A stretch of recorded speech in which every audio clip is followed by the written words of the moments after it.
जय महाकाल सभी साधक और साधकों का मेरा प्रणाम। आज मैं आप लोगों को अप्सरा के बारे में कुछ बताना चाहता हूँ।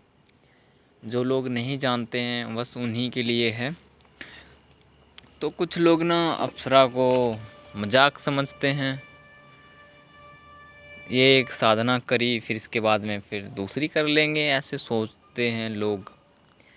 तो मैं आप लोगों को बता दूं, जो आप विधियां यूज करते हैं, विधि अनुसार अप्सरा साधना करते हैं, तो आप लोगों को मैं बता दूं, जो आप अप्सरा साधना विधि करते हैं, अप्सरा का अंग पूजन, यंत्र स्थापित करना, नैवेद्य चढ़ाना, फल फूल धूप दीपम, सारा कुछ यह सामान्य पूजन होता है अप्सरा को प्रसन्न करने के लिए।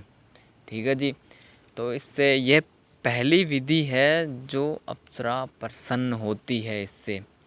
तो मैं आप लोगों को बता दूं कि इस विधि से अप्सरा प्रसन्न होती है जब साधक इसमें 21 माला 51 माला मंत्र जाप करता है।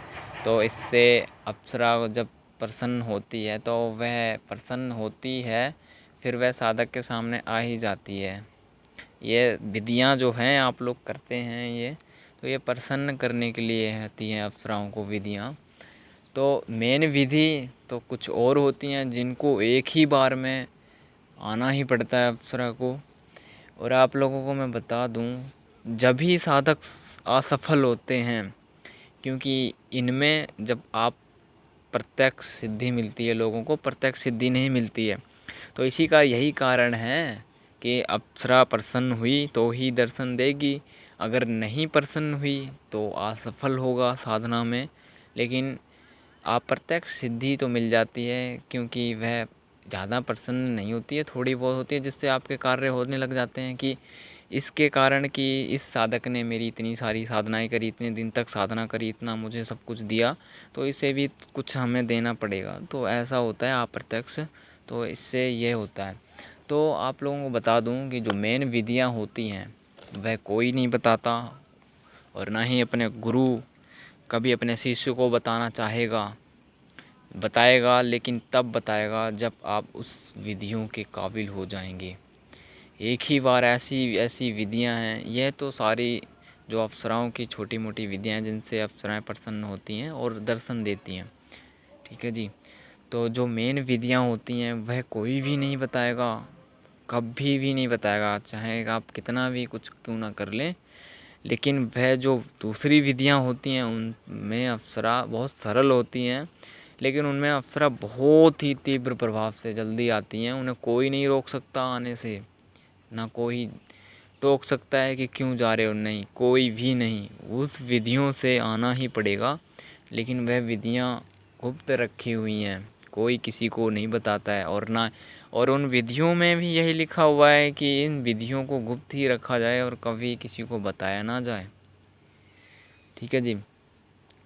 तो कभी कोई नहीं बताता है कि मेन विधि क्या होती है। वो तो सारे जो जितने लोग होते हैं वह आपको प्रसन्न होने की साधना दे देते हैं, उसमें आपको असफलता भी प्राप्त होती है।